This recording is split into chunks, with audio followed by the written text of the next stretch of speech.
say hi to my little girl. She just woke up. Yay. So, hey, Octavian. Long time no see. Let's I see. saw you more often than you saw me. Right. Well, that's true. In these classes. Translating a lot. I'm ready. Come at me with your hardest, easy questions. Easy, hard question. What's your daughter's name? Amalie. Yay. Amalie. Amalie. They spell it Amélie in French, but we chose Amalie because we thought it would be easier for Americans to pronounce. Because we didn't want her teachers to call her Amelie or Amelie or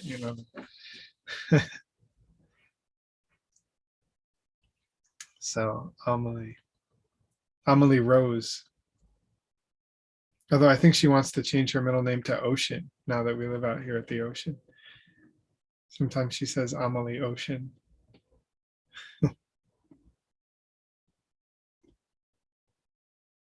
Somebody wrote, simple means infinite potential, right? I have never heard that simple means infinite potential. Simple, a lot of times in these middle way classes, when we use the word simple, we'll say something like simple me or something, and it just means like Utpala, like the person that we call Utpala, without doing a philosophical examination of the status of her existence, whether she's coming from seeds or coming from her own side. It would just be, the thinking about it in the kind of normal way without conducting a philosophical exploration. So I hope that makes infinite potential means emptiness. It's generally what we say when we're referring to,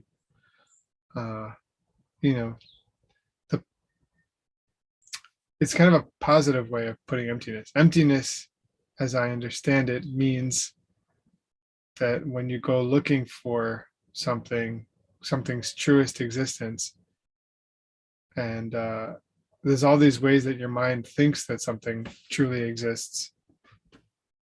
And when you go looking for that using your logic and your concentration, and you don't find anything, that's when we say it's empty. And since it doesn't have any one way that it has to exist, then it's infinite potential. It could exist anyway, depending upon, according to what we've learned in Buddhism, the seeds in your mind, depending on the seeds in your mind. So it's got potential. So that's why we're Buddhists, because a Buddha is someone who's awakened or reached their full potential. And we too can become Buddhas, all of us. Try it today.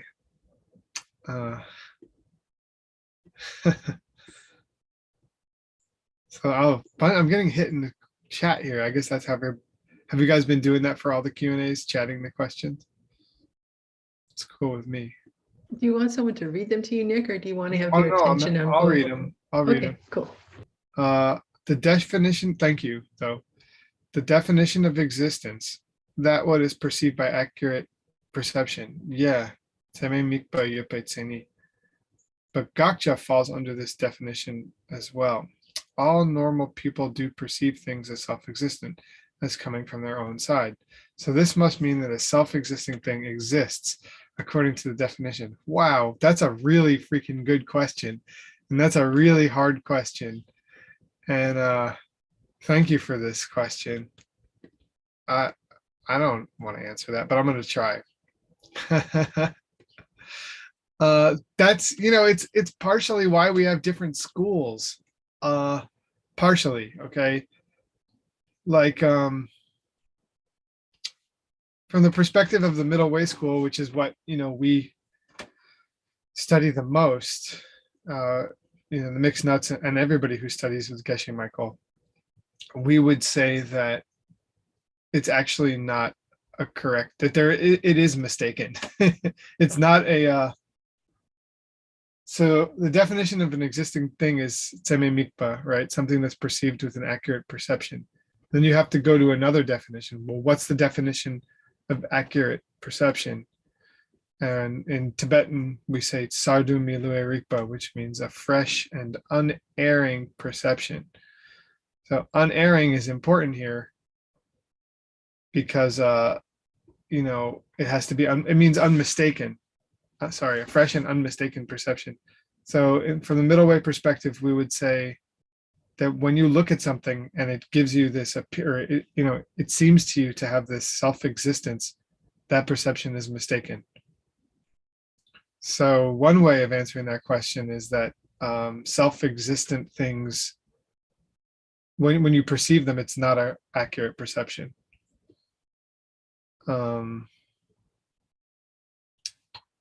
Yeah. So, but it's an interesting question, because it's not to say that the things you see in your world aren't real. They are real, but it's just and that's the essence of all this. And it's important not to forget it. The way that you're thinking about it, the way that, and not consciously, the way that you're subconsciously understanding everything in your world is the mistaken part. I hope that helps. And you can follow up with more, since you can all talk. If you just want to unmute yourself and you're like, I disagree, like, you're stupid, and you can say that. You don't have to call me stupid, actually. I'm doing my best. Okay, geez. I have a question related to dreams. As far I understand, the dreams we have while we are dreaming are also seeds coming from our mind. Yeah. But by the way, Claudia, congrats on your baby. That's so cool. But is there any teaching in the scriptures that talks about this topic? Oh, yeah, I'm sure. I don't know like where to point you exactly. But we could probably find you some stuff. But yeah, the dreams are coming from seeds in our mind, and they're a little bit different than our waking reality, it would seem. But there are discussions about that in texts, and there's also teachings on how to use your dream time as a practice.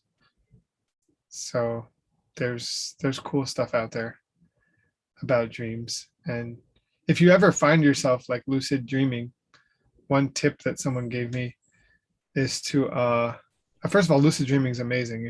I think that one of the Nikita, I think it was, Yep. one of the workers in one of the ACI people has been teaching classes on it. So check those out if you can. It's and if coming up, yeah. Oh, it's coming up. Okay, there will be a class with Nikita on lucid dreaming. Awesome. Lightning Club. So Lightning Club. Okay, sorry, ACI Lightning. I'm tired. I got up really early. Thank you for. And then yeah, try to check that out. Lucid dreaming is where you're like aware of what's going on in your dream, and you can kind of be fully conscious. But you're still dreaming. It's amazing. I've had the fortune of experiencing it sometimes.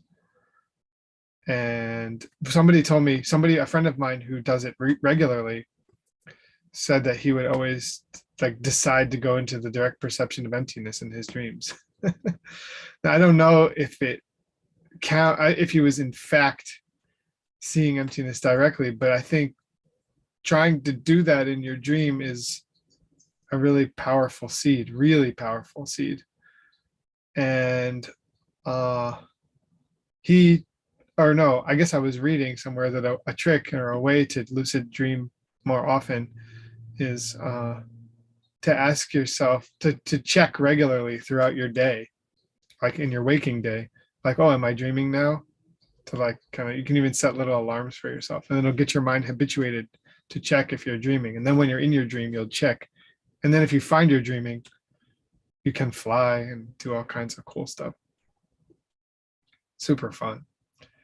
And I'm sure more useful than just fun, but it is fun.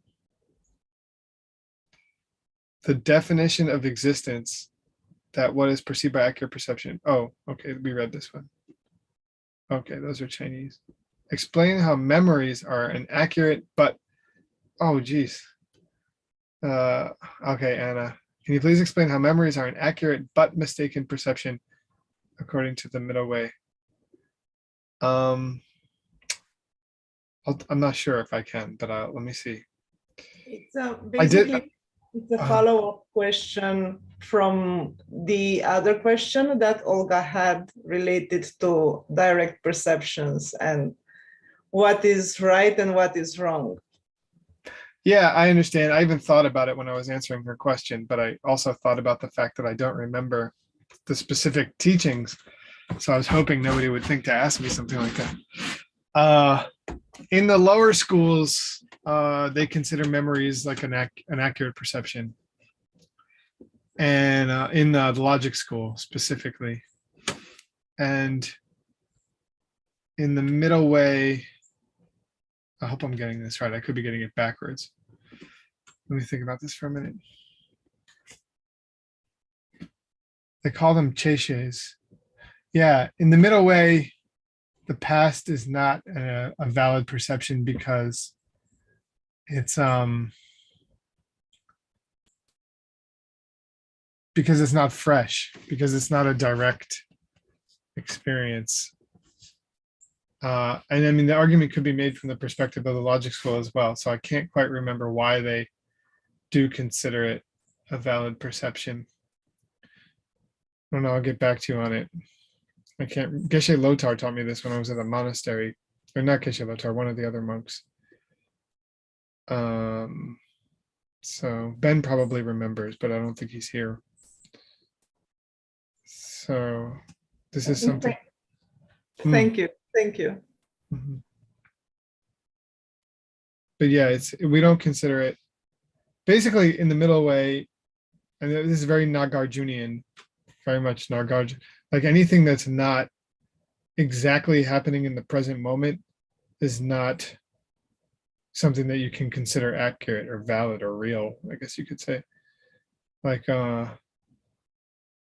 he goes to great lengths in wisdom to make sure that we understand that past and future are not happening. You know, they're just more imaginary than the present.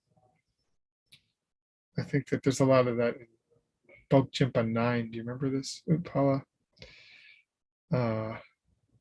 It's a cool thing. It's hard. But where is the present? Because we're only seeing the past. I know, isn't that funny? That came up in Abhidharma, right? Right. Yeah. But it's like but according to, well, now I'm going a different direction. Okay, there's Abhidharma and then there's Nagarjuna, you know, wisdom. It's just the root verses of the middle way. So different schools. But yeah, he tends to kind of keep coming back to the fact that there's only the present, you know, and that's part of the proof of why two things can't touch.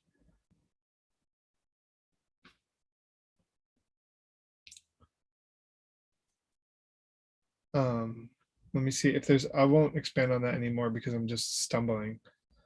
But unless there's no other questions.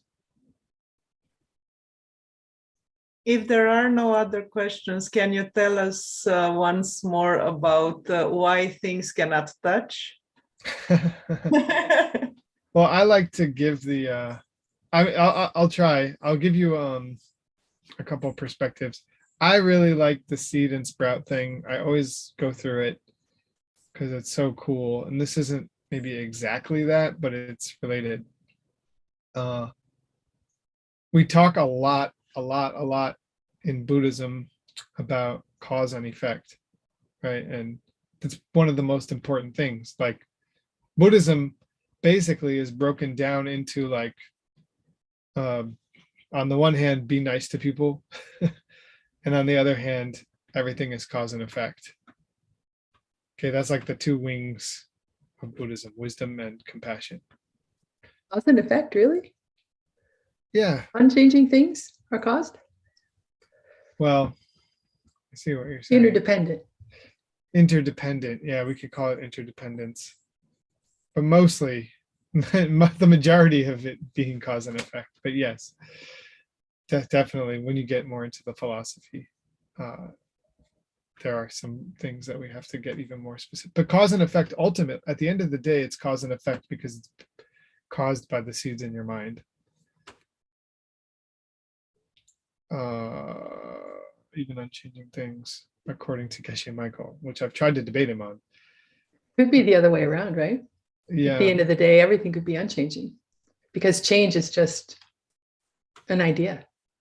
We're only seeing instant by instant. We're not seeing things change over time. There's no time. yeah, I know what you mean. Yeah, that's cool. That's true. And if there's only the present moment, as we were addressing in the previous question, then each thing could be an unchanging picture. Okay, what were we just talking about though? Oh, cause and effect. So cause and effect, seeds and sprouts. So a sprout comes from a seed, right? I would say so. I mean, and I'm not like trying to trick you. I'm not trying to make anybody look stupid. A sprout comes from a seed, right? Yes. Okay. So you could say then that the seed is the cause for the sprout, right? Right? Yeah. I mean, typically, Laura, you gotta play with me here. Tú tienes que jugar conmigo. Oh, she's from. Vos tenés que. Abre el micrófono. So, all right, she won't do it. I don't blame her. So, the seed is the cause for the sprout. So the sprout is the result of the seed. So let me ask you a question. When the sprout comes, is it? Oh, let me put it this way. Before the sprout comes, there's a seed, right? Yeah. Okay. Thank you for answering. So is that seed a cause? Yeah, it can be. It seems like it, but what's the definition of a cause? A cause is a thing that produces a result. Okay. And what's the result of the seed? The sprout. The sprout didn't come yet. So is the seed a cause? No, it's not a cause because the sprout didn't come yet. Oh, okay. But once the sprout comes, then it's a cause. Sure. But what's the cause? The seed. What seed? There is no more seed. The seed is gone. Okay, now you have a sprout. Okay, is the sprout a result? Yeah, sure, it's the result from the seed. Oh, okay. What's the definition of a result? Thing that came from a cause. Thing that comes from a cause. Okay, well, what's the cause? The seed. Oh, the seed is gone. Okay, so is it a result? No. So is there a cause? No. Is there a result? No, not really. Not the way you thought there was. And this relates to what we were just saying about the present moment, right? In that moment, in any given moment, there's no cause or result because a cause depends on a result to be a cause, and a result depends on a cause to be a result. And since they don't exist in the same moment, neither one is really a cause or really a result. It is a cause and a result. And that's what we mean by simple. Simply speaking, this goes to the other question. Simply speaking, sure, the seed is the cause and the sprout is the result. But if you do a philosophical examination, if you really look and think about how your mind is holding to things and then how they, but then what's truly happening, what's logically happening, there is no cause and result. They don't touch. That's what they don't touch means. There's never a cause and a result at the same time. So in this case, over time, they don't touch temporarily. So cause and effect don't touch. And that's also, to me, this was like mind-blowing because I was like, huh, this to me is the perfect explanation to show how our minds hold to something in a way that it doesn't really exist. And it really looks like it does. Like it really looks like things exist a certain way, and we're just habituated to that. We're used to the world is just like this. Yeah, there's a cause, there's a result. But if you look deeper at it, it's a mistake. And it's okay. It's okay that we need those mistakes in order to survive. But if we want to be Buddhas, if we want to transcend this suffering world, then we gotta be able to, work with the world the way that it appears to us, but also to be able to understand like more deeply how our mind is mistaken, and then also use that understanding to be able to meditate on it, and start to undo some of the wrong ways that we see the world, because it causes us to act incorrectly and then make karma, which is the sticky stuff that gets us stuck here, right? We don't want to make any more negative karma. So it seems that the whole point of all these teachings is that we can learn how things really exist, and then stop getting trapped, stop making so much yucky, sticky karma. Okay, that's how. Oh, Seiji says, oh, sorry. So could you say cause and effect connected with kindness is all about to create the best possible reality? Yeah, I'll come back to that. Is this different from a mental seed? No, it's not. It's not really different, Seiji.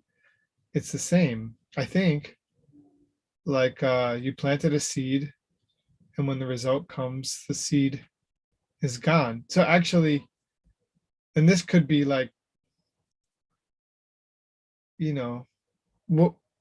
if you're like talking on a certain level where you're just trying to get people to act nicely, then what I'm saying right now will be heresy. Is that what they call it? Because what I'm saying is, yeah, cause and effect are the same in your mind. Like they don't exist really. And it doesn't mean that causes don't produce results. It doesn't mean that mental seeds don't function. It's just that, once you're a Buddhist, you want to think that that's ultimate. Oh, well, that's ultimate. That's how it really is. That's how things, that's ultimate, mental seeds and results. And sometimes people have to teach it that way because it helps us to be less selfish. Maybe, at least for a while.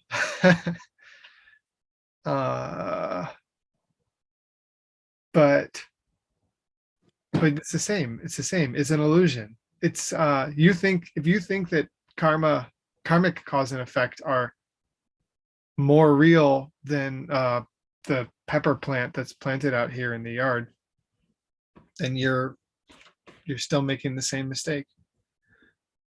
It's not more real, but it functions just like that pepper plant functions to give me peppers. There's some pepper plants out there. Not in the sauna. This is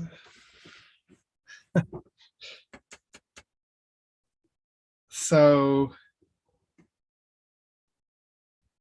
could I say that cause and effect connected with kindness is about creating the best possible reality we can? Yeah. I mean, our reality has infinite potential to be super awesome all the time. That's why I'm a Buddhist. That's why like people ask me if I'm a Buddhist, and I don't know how to answer that because I don't like labels. I don't want to label myself because I don't want to give someone the wrong idea. Then if they see me like doing something, then they judge me, and then they judge Buddhists. I don't want to give people this label of me because I'm not perfect. But if I would say to you guys I'm a Buddhist, it's because Buddhism's the place where I learn about infinite potential of everything, and how an infinite potential of my mind, and how I can realize that. And that's awesome. And I don't believe it just because Buddha looks awesome and he said so, or Geshe Michael's so cool and convincing, so and he said so. I don't, I believe it because I know it in my heart to be true, and I always knew it to be true. And then I heard explanations from Buddhism that explained it and made it clear. And what's so cool about Buddhism compared to other spiritual practices that I had encountered before in my life, is like, it gives, if you're serious about it, you find the whole map, like every detail. And you need that to really practice, like you can't, there's nothing left to like, oh well, that's for the monks to understand but not for you, or that's for the priest, or it's not like that. It's like all of it is there for you to wrap your mind around and understand and undo the wrong way of thinking in your mind. And it's up to you. Buddhism also puts a significant amount of personal responsibility on each one of us to do the work to achieve our goals. Nobody can do it for us. I wish somebody could do it for us, for me. So it's all about to create the best possible reality we can. Yeah, that's why I'm doing this. Best possible, and if you're a bodhisattva, best possible reality for everybody. It's like, why stop with yourself when you could help everyone be happy? And ultimately, we have to help everyone be happy. Ekarasa.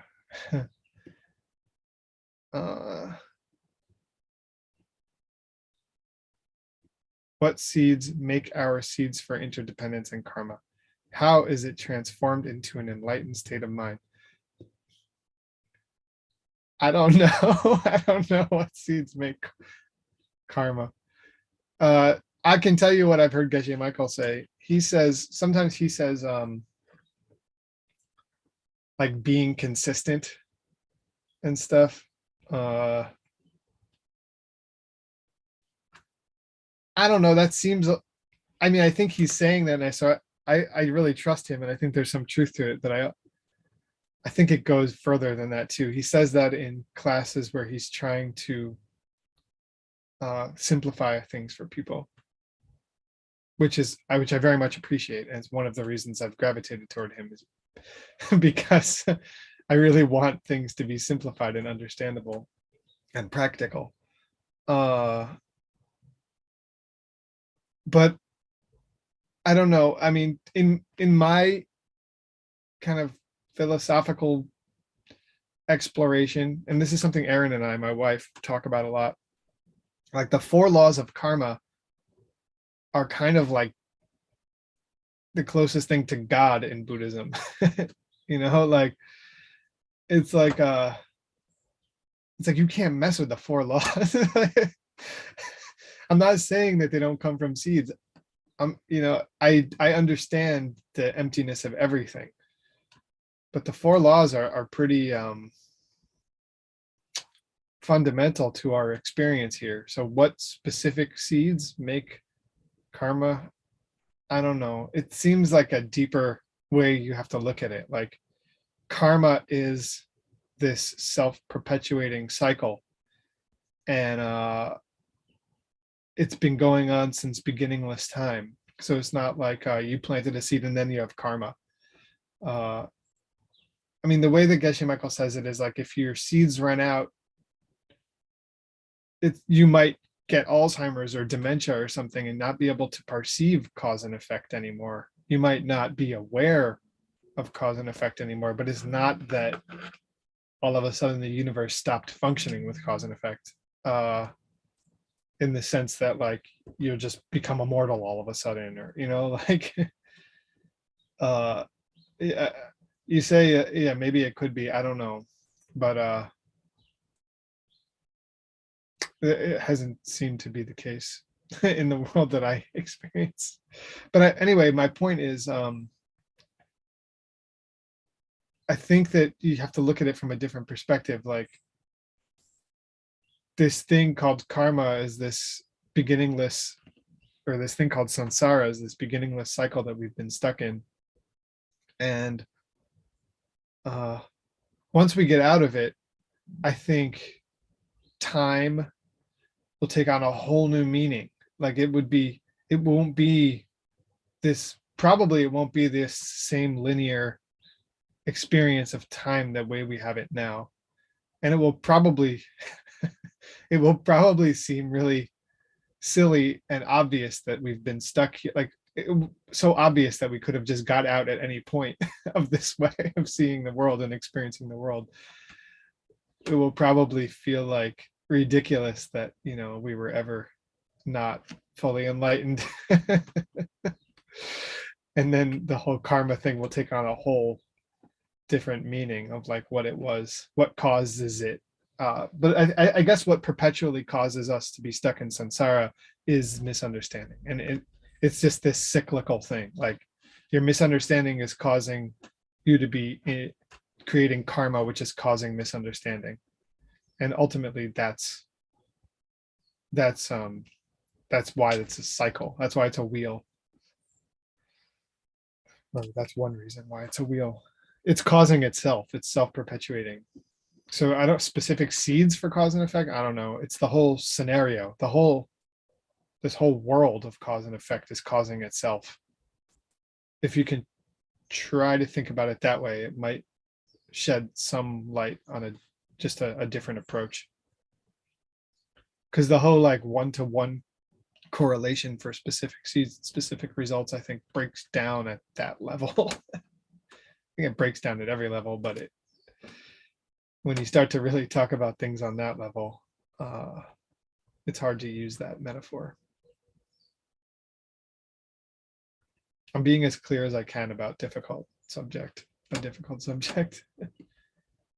I wonder if that's why llamas laugh all the time. Yeah, I think so. Or, you know, I think it's both. Like, you know, some of the enlightened ones, absolutely. And the ones who are not understand this and understand that in most situations, the best thing to do is laugh, probably. And yeah, it's cool. Renunciation is so cool. You know, I've had these discussions with people where, like, you know, thinking about death is scary and thinking about the pain of samsara is depressing.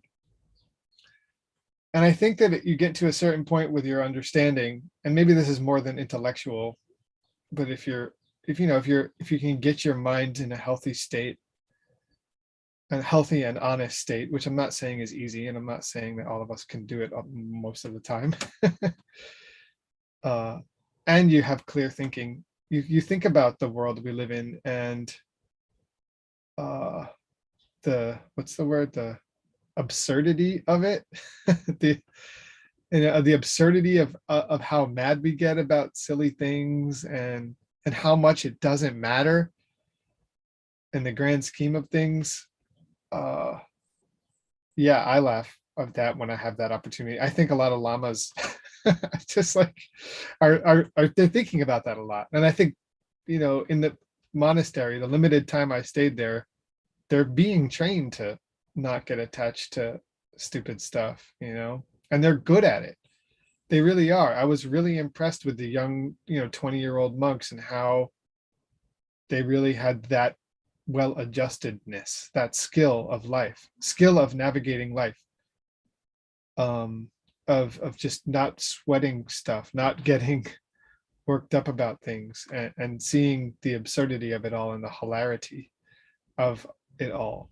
So maybe it's cliche for them to laugh at Westerners, but there's something about the way that we are neurotic, those of us who get hung up on things, that they seem to deal with on a daily basis, where they don't get neurotic in the same ways.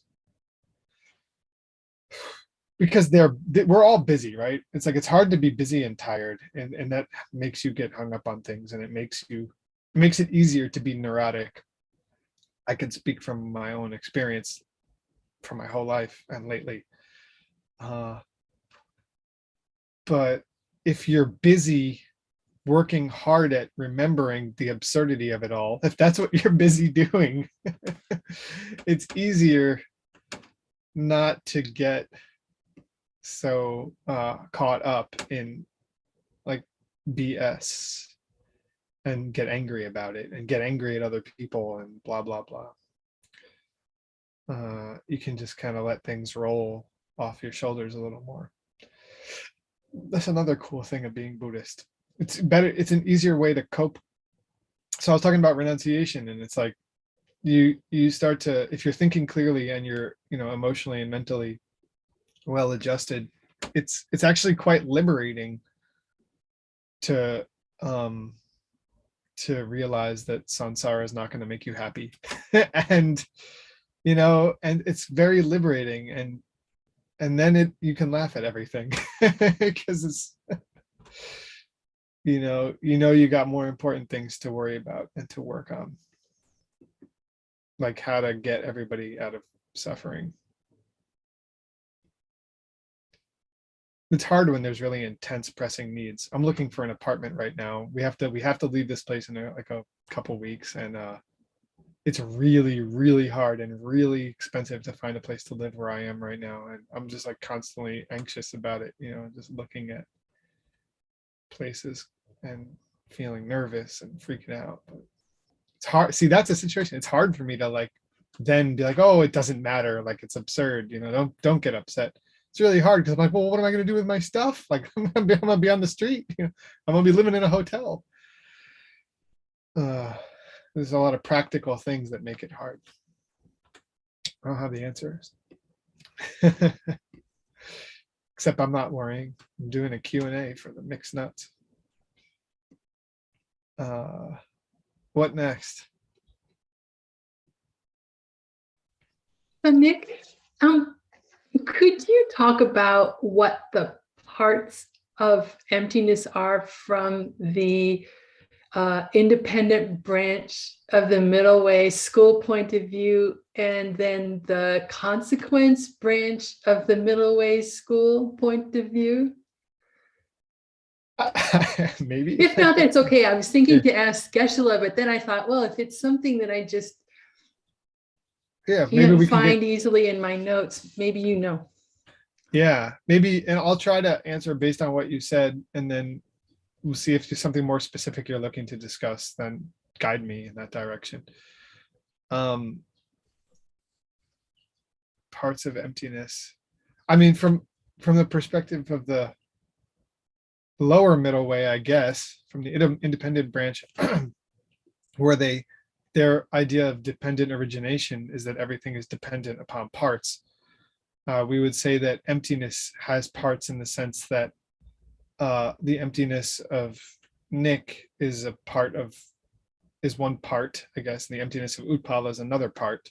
The emptiness of Zoom is another part, and this computer, and so each thing's emptiness is a part of some. I guess you would just say it's a part of the emptiness of all things. And I think it's important. As Buddhists, we don't like, I mean, I believe that we don't say, like, we don't equate emptiness, like some grand emptiness, to God or to, what do they call it in the Sankhya school? To Brahman, or, Purusha. We're not like, it's not like emptiness is this mystical kind of being, or it's not like that, or this mystical state of consciousness. So it's weird when you start talking about parts of emptiness, because it makes it sound like there's this ultimate thing out there called emptiness. And I guess in a way there is, but it's not exactly a thing. Is the thing. There is the independent branch would say there is something about emptiness that makes it emptiness. Yeah, it has emptiness-ish about it. Yeah, that's interesting. But it makes it sound like it's a positive thing, which they wouldn't say, but they would accidentally imply, perhaps. And I think that's the difference, really, that's a huge difference between the independent branch and the consequence branch in general, and on the topic of what you've just brought up, as I understand it. Like they might speak about it in a way that implies that there's something like that there is some grand emptiness out there that is its own thing. And according to the consequence branch, we're just careful not to say it that way. I mean, that's just such a big distinction between the independent and the consequence. Like the consequence branch is more, I say we, like I should be able to call myself a member of the consequence school. Yeah, I'm lucky if I'm a detailist. I actually don't understand the Abhidharma at all. Completely lost. No, I'm not kidding. So yeah, I mean, I think that from the perspective of the consequence branch of the middle way school, it's that we are more careful not to refer to anything, or and in this case, something like emptiness, as if it's like this thing out there. It's more that, you know, everything is empty and, you know, nothing has any nature of its own. And so I don't know how to talk about that in terms of parts exactly. And maybe there's something I'm missing. Well, they do agree that everything has parts, right? Don't Sure. all the schools agree that everything has parts, but what those parts are is different from the point of view of each school. I And get, yeah, I get. I mean, maybe you could say from the perspective. Tell me if this is where you're going with this. well, I'm wondering if the parts of emptiness from those of the consequence branch of the middle way school would say that there's the basis of designation, there's the label, the name we call it, and the process of labeling it, that those are the parts of emptiness. They're the parts of everything and anything, are those parts. But I don't know if that's correct. That's what I was just about to say. So that's my best understanding. But I would also say that applies to the independent branch too. Is they say that something is empty, but Well, it's dependent upon a reasonable basis and a mind to project right. that. That's the whole middle way school. And that's Right. why I keep going back to, like, it's just the way we say it that's more careful Yeah. in the consequence. Okay, thank you. Yeah, thank you. Accurate means not under the influence of alcohol or drugs or jealousy or anything that changes the normal state of mind. But yeah, that's the unmistaken part of accurate perception. This does not mean the unerring mind of the Buddha. Otherwise, we can fall into the extreme of non-existence, since we see everything in the wrong way. So can we then say that nothing we see exists? Yeah, it's a really good question. No, it does exist, just not the way you think it does. And that statement has a lot of weight. Like, and it starts to lose some of its weight because we say it a lot. But it's important distinction. Nick exists, just not the way that our minds, it's not, and we have to be careful saying things like not the way you think it does. Like, well, I understand seeds, so it is the way I think it does. It's not like that. It's not like this moment to moment intellectual decision. It's more like a deep thing that's happening, like at the most profound part of your subconscious, that makes you like, even though you intellectually understand that Nick comes from seeds and doesn't exist any other way, you're still seeing me as if I were self-existent, unless you're like a Buddha or an Arya in the direct perception of emptiness or something. So it's not that Nick doesn't exist. There is Nick here, and I'm just based on things, and I'm arising. I'm coming into being every moment, and it doesn't look like that. Like, I am just coming into being as a projection, based on parts, or based on causes and conditions, based on the label, and that's happening, instantaneously, moment by moment. And then I'm just coming into being. It's really psychedelic if you really think about it. And that's one of the cool things about Mind Only School is they hammer on this, when you get into it. Anyway,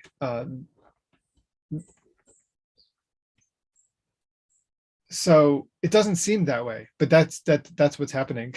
And so that's really there. Like I'm really here, as real as anything could be. So I do exist, and you are seeing me. You're just not seeing me correctly. It doesn't mean that there's no Nick. It doesn't. What you see exists. You just don't get it. You just don't see it right. If you are a regular person, which is amazing. If you're a regular person, that means you have a chance to get enlightened. If you're a regular cat, you have much less of an opportunity, I think. Let's see. And a car can't hit anyone and get them to a hospital. A car can hit you and get you to a hospital. So call it what you want. It's all philosophical discussion, but don't be stupid. Like just because you study something, I'm not talking to you specifically, like just because you study philosophy and that there's an illusionary, things that you see are like illusions. That doesn't mean that a car can't hit you. Okay. You get hit by your illusory body gets hit by the illusory car and you're illusory dead, or you end up in the illusory hospital. They're all illusory because you're seeing them wrong. There's a discrepancy between how you see them and how they truly exist. And that makes them like an illusion. And on no level does that mean things just don't exist. They do. You're just wrong. we are just wrong about their reality. But don't forget that it's a philosophical exercise, it's real, and you're doing a philosophical exercise to uncover the truth. But Nagarjuna didn't like walk around getting hit by cars. He knew that car. Also, there were probably cars weren't invented yet, but Chariots. Chariots. Yeah, he didn't stand under coconut trees because he knew how deadly a coconut could be if it fell on your head. So, although it was really hard to kill Nagarjuna, apparently, but that's another story. Okay. So then, coming to the definition of existence, the Gakja exists. The Gakja exists. No, the Gakja is the thing that. Yes, there's two kinds of Gakjas. Okay, one of them exists, one of them doesn't. One kind of Gakja is if I'm talking about, I keep using myself as an example because I'm trying to see the emptiness of myself. There's the Nick that I think is there that is not there. Okay, that Nick does not exist. There's the second husband in the kitchen Nick. The one who is not my fault, doesn't come from seeds. That's the Gakja. And that Gakja does not exist, never existed. All right. But the Gakja, I'll call it with quotes, I'll call it that for now. The thing to be denied, yeah, it exists. I think it's there, and it causes all the trouble in my life. So of course it exists. It causes me to experience pain every day. So it does exist.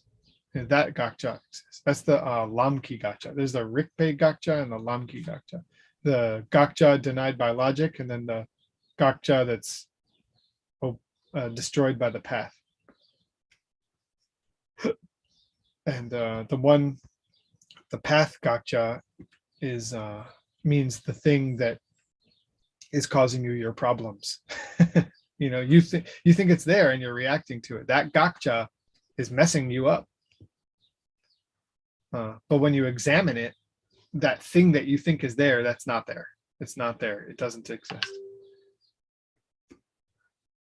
And that's it. That's all I got. That's it for today. I got to go hang out with my family and look for a place and do all those things, and hopefully go for a walk on the beach. Lovely. Throw the ball for Jeru. Thank you, Nick. Nick. Thank you so much, everybody, for joining. And oh, tomorrow we're gonna have a special Q&A at 7 a.m. Arizona time with Tim, the newest nut, brand new nut. Yay. The schedule's actually, Upal, would you do me a favor and change the schedule? It says it's a class with Stanley. Can you change it to Q&A with Tim? I would, except I have no privilege to do so. Okay, I'll do it. I didn't know that. I'll do it. Thank you. Thank you. Thank you. Next time, I'll just make sure at the beginning of term I give you that access. Oh, now All right, I have to wonder guys. if I cancel my 7 o'clock meeting so I can go to Tim's Q&A. All right, guys, I'll see you soon. Take care. Thank you. Thank you for translating, everybody who's translating into other languages. Appreciate it.